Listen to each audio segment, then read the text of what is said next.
नमस्कार मेरे प्यारे साथियों, आप सभी का स्वागत है हमारे YouTube चैनल एडिटोरियल प्लस में। आज हम लोग बात करने वाले हैं 20 नवंबर 2025 का जो करंट अफेयर्स प्रश्न है उसका हम लोग MCQ क्वेश्चन देखेंगे। ये सभी प्रश्न the Hindu, the times of India newspaper में छपे हाल के खबरों से लिया गया है। ये सभी प्रश्न आपके लिए बहुत इंपॉर्टेंट है अगर आप कोई भी कंपटीशन का तैयारी कर रहे हैं, चाहे आप एसएससी कर रहे हैं, बैंक कर रहे हैं, रेलवे कर रहे हैं या फिर यूपीएससी या कोई भी स्टेट पीसीएस एग्जाम की आप तैयारी कर रहे हैं, तो ये सभी प्रश्न आपके लिए बहुत ही इम्पोर्टेंट होने वाला है। तो आप सभी प्रश्न को ध्यान से देखते जाए। यहाँ पे सभी प्रश्न का व्याख्या किया जाएगा, सभी प्रश्न को उदाहरण के माध्यम से समझेंगे और भविष्य में वो हमारे लिए क्यों ज़रूरी है हम लोग उस पर भी बात करेंगे। आखिर ये न्यूज़ में रहा है तो इसका भविष्य में क्यों ज़रूरी है उस पर भी हम लोग बात करेंगे। ये सभी प्रश्न हाल के न्यूज़ से और पॉलिटी से रिलेटेड, गवर्नेंस, साइंस और इकोनॉमी से सभी प्रश्न लिए गए हैं, ठीक ना। तो चलिए हम लोग शुरुआत करते हैं, प्रश्नों को एक एक करके हम लोग देखते हैं, उसको समझने का काम करते हैं। देखिए क्वेश्चन क्या है, नेशनल क्लाइमेट रिस्क अलर्ट क्यों तैयार किया जा रहा है। प्रश्न क्या है कि नेशनल क्लाइमेट रिस्क अलर्ट क्यों तैयार किया जा रहा है।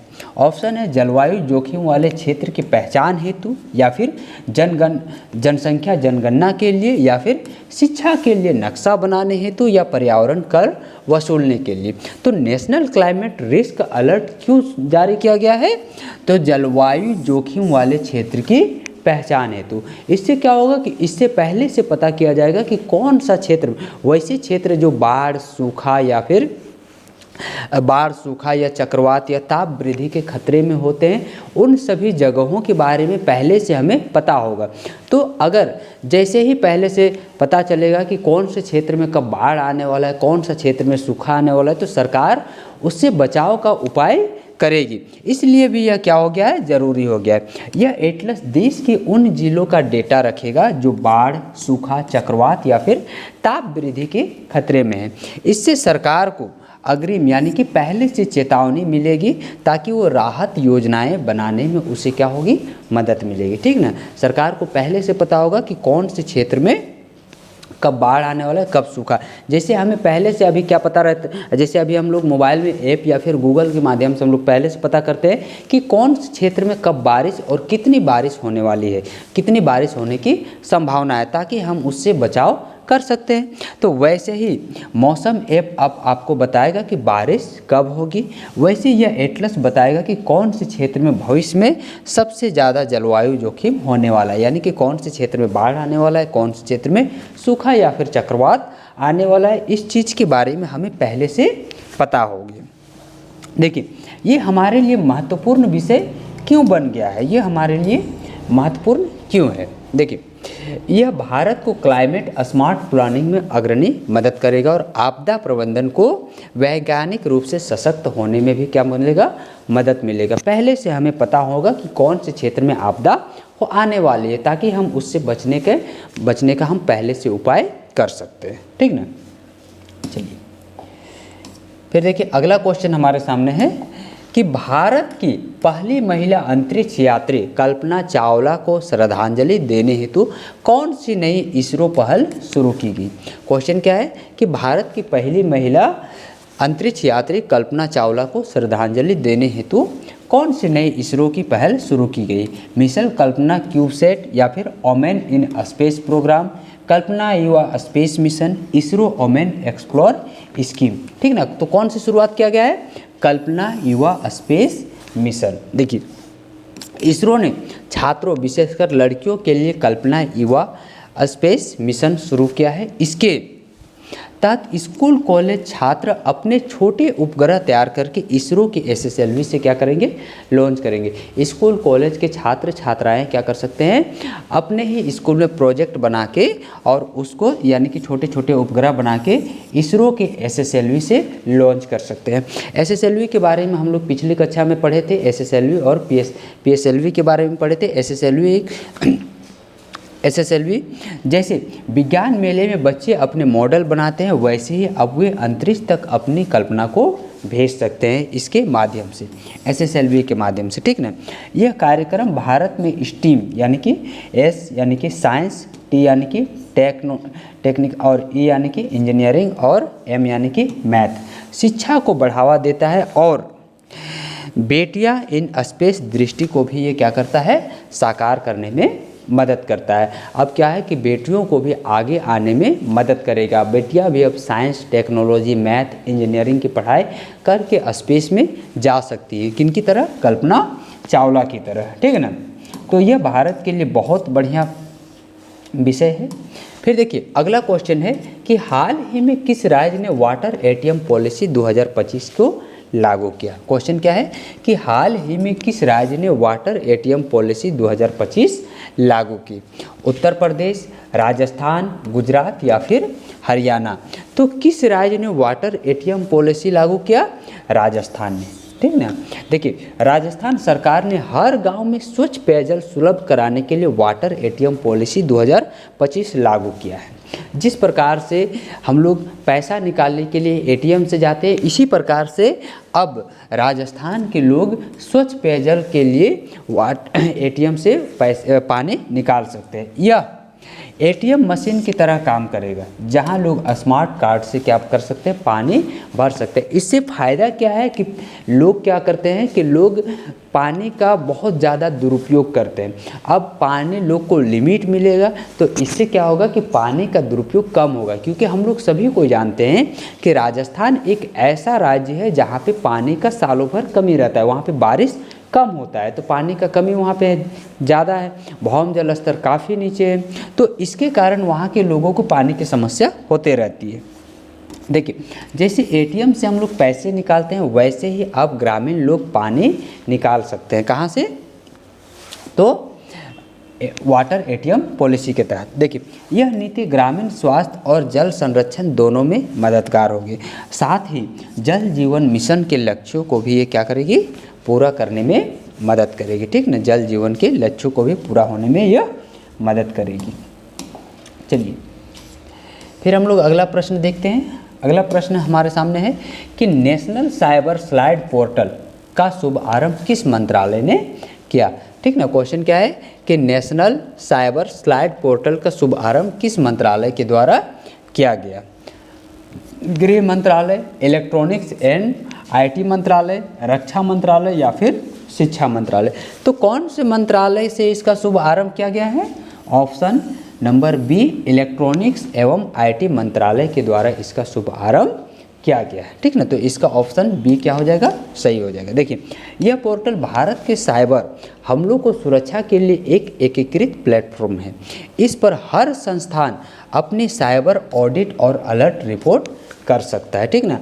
हर संस्थान अपना साइबर ऑडिट और अलर्ट रिपोर्ट इसमें जारी कर सकता है।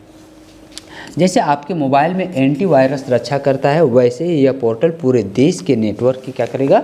रक्षा करेगा कि कोई भी बाहरी कंपनियां या बाहरी साइबर अपराधी डाटा चोरी ना कर ले।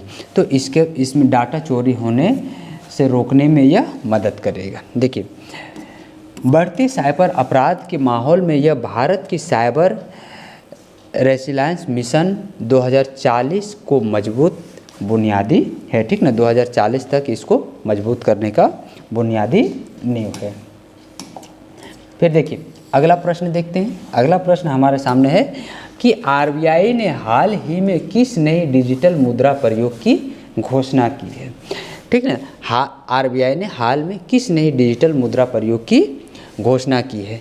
ई रूपी 2.0 या फिर डिजिटल कैश पायलट या फिर CBDC रिटेल फेज 2 या फाइनटेक टोकन स्कीम। तो कौन सा शुरुआत किया गया है? CBDC रिटेल फेज 2 की घोषणा की गई है, ठीक ना। भारतीय रिजर्व बैंक ने अपने central bank digital currency CBDC का दूसरा पायलट लॉन्च किया है, जिससे ग्राहक अपने मोबाइल ऐप से बिना नेट बैंकिंग डिजिटल नगद लेन देन कर सकते हैं। जैसे हम लोग यूपीआई से हम लोग क्या करते हैं? लेन देन करते हैं। अब हम लोग पूरी तरह से कैशलेस लेन देन करते हैं। जैसे पहले क्या होता था कि पैसा एक दूसरे को देने के लिए या कुछ खरीदने के लिए हम साथ में पैसा लेके जाते थे, लेकिन अब हमें पैसा ले जाने की आवश्यकता नहीं पड़ती है, ठीक ना। जैसे पेटीएम से भुगतान करते हैं पर यह पैसा सीधे आरबीआई के खाते से जुड़ा रहेगा, यानी सबसे सुरक्षित डिजिटल रुपया होगा कौन, CBDC रिटेल फेज 2। यह भारत को कैशलेस अर्थव्यवस्था की ओर ले जाने में महत्वपूर्ण कदम है और ब्लॉकचेन तकनीक के स्वदेशी प्रयोग को भी यह क्या करेगा, बढ़ावा देता है। तो यह मुख्य रूप से कैशलेस लोगों को बनाया जा रहा है कि लोग नगद पैसा लेके अपने साथ नहीं जाएंगे, फिर भी वो अपना काम को पूरा कर सकते हैं। फिर अगला प्रश्न हमारे सामने है कि प्रोजेक्ट सुरक्षा नेत्र किससे संबंधित है। क्वेश्चन क्या है, प्रोजेक्ट सुरक्षा नेत्र किससे संबंधित है। ऑप्शन है रेलवे सुरक्षा, या फिर महिला सुरक्षा, या साइबर निगरानी, या अंतरिक्ष दुर्घटना निगरानी। ये किससे संबंधित है, किससे संबंधित है, तो यह रेलवे सुरक्षा से संबंधित है। प्रोजेक्ट सुरक्षा नेत्रा ये किससे संबंधित है, रेलवे से संबंधित है, रेलवे सुरक्षा। रेल मंत्रालय ने सभी मुख्य स्टेशनों पर AI आधारित CCTV सिस्टम लगाने की योजना प्रोजेक्ट सुरक्षा नेत्रा के तहत शुरू की है। यह कैमरे चेहरों की पहचान और संदिग्ध गतिविधियों को तुरंत अलर्ट करेगा। जैसे कई बार रेलवे में क्या होता है, बम विस्फोट होता है, भागदौड़ होता है, कई बार क्या बोलते हैं आतंकवादी हमला होता है, तो AI बेस्ड जो कैमरा है वो लोगों की गतिविधियों को पहचान करके अलर्ट जारी करेगा, ठीक ना। यह AI आधारित CCTV सिस्टम लगाने की योजना है। जैसे मोबाइल आपका चेहरा पहचान लेता है, वैसे ही यह कैमरा अपराधियों को पहचान लेगा कि कौन अपराधी है और कौन नहीं है, क्योंकि उनको चेहरा, उनके चेहरे को ये क्या करेगा, कैमरा डिटेक्ट करते रहेगा, ठीक ना।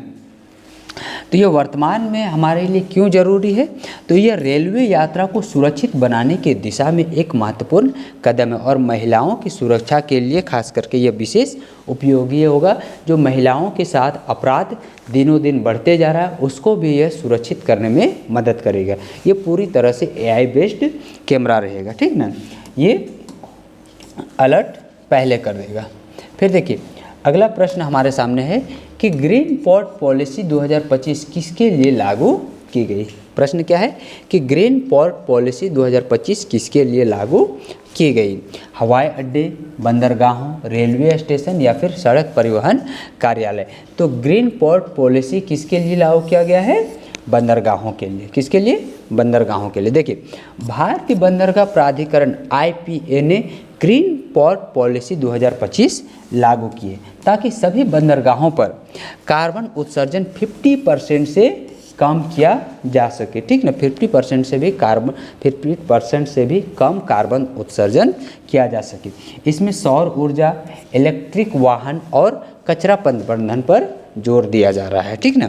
इसमें क्या चीज़ पे जोर दिया जा रहा है कि भाई सबसे पहले तो कार्बन उत्सर्जन को 50% से भी कम करना है और सौर ऊर्जा का हमें उपयोग करना है, इलेक्ट्रिक वाहन का उपयोग करना है और कचरा को जगह इधर उधर नहीं फेंकना है। कचरा प्रबंधन पर भी जोर दिया जा रहा है।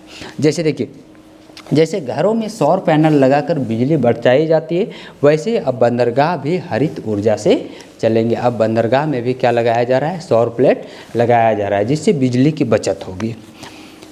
वर्तमान में ये हमारे लिए क्यों महत्व है, तो यह भारत को ब्लू इकोनॉमी के साथ ग्रीन एनर्जी में वैश्विक नेता बनाने की ओर क्या है, एक महत्वपूर्ण कदम है भारत को, है ना।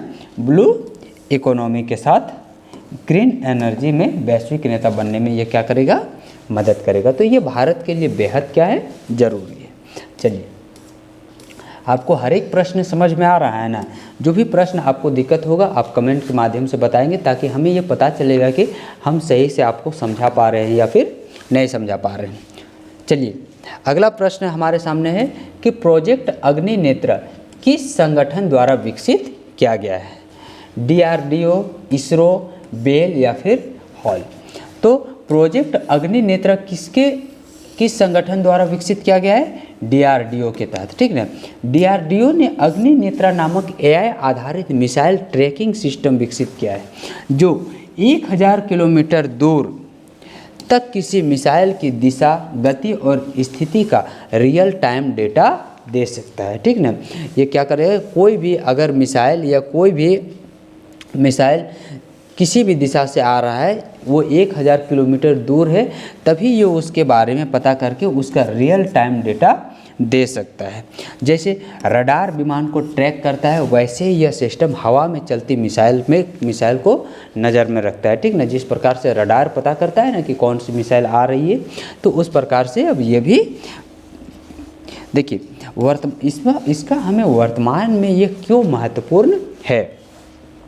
तो देखिए, यह भारत की रक्षा तैयारी को और मजबूत बनाएगा और मेक इन इंडिया डिफेंस को तेज़ी से आगे बढ़ाने में ये क्या करेगा, मदद करेगा। भारत की रक्षा प्रणाली को और मजबूत करने में यह मदद करेगा। तो ये भारत के लिए इसलिए भी यह ज़रूरी हो गया है। चलिए फिर हम लोग अगला क्वेश्चन देखते हैं कि ग्लोबल बायो इकोनॉमी समिट 2025 कहाँ आयोजित हुआ है, ठीक ना। ग्लोबल बायो इकोनॉमी समिट 2025 कहाँ पे आयोजित हुआ है, दिल्ली में, बर्लिन में या फिर नैरोबी या सिंगापुर।